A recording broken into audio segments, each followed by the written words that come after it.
വാദപ്രതിവാദം. കത്തികയറി പൊതുജന സംവാദം. ബീച്ച് റോഡിന്റെ നിർമ്മാണ പൂർത്തീകരണം ഇനിയും വൈകും. കയ്പമംഗലം മൂന്നുപീടിക ബീച്ച് റോഡ് തീരദേശ വികസന സമിതി നേതൃത്വം നൽകിയ പൊതുജന സംവാദം ചർച്ചകളാലും വാദപ്രതിവാദങ്ങളാലും ശ്രദ്ധേയമായി.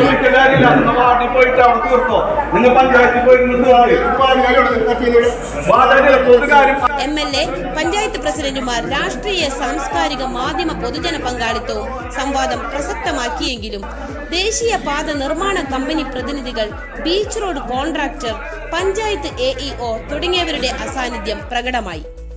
കുടിവെള്ള പ്രശ്നം മുൻനിർത്തി കയ്പമംഗലം പഞ്ചായത്ത് പ്രസിഡന്റിനെ വേദിയിൽ നിവേദനം നൽകാനെത്തിയ വനിതയെ മടക്കിയ പ്രസിഡന്റിന്റെ നിലപാടിനെതിരെ കടുത്ത വിമർശനം ഉയർന്നു.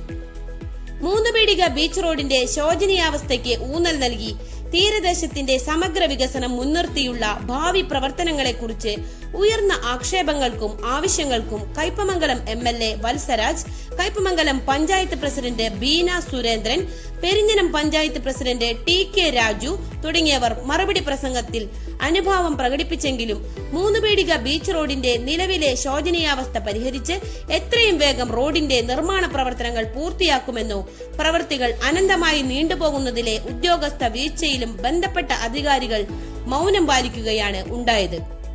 പകരം പുതിയ ഫണ്ടുകൾ കണ്ടെത്തി നിർമ്മാണ പൂർത്തീകരണത്തിന് ശ്രമിക്കുമെന്ന് മാത്രമാണ് പ്രസിഡന്റ് ബീന സുരേന്ദ്രൻ പറഞ്ഞത്.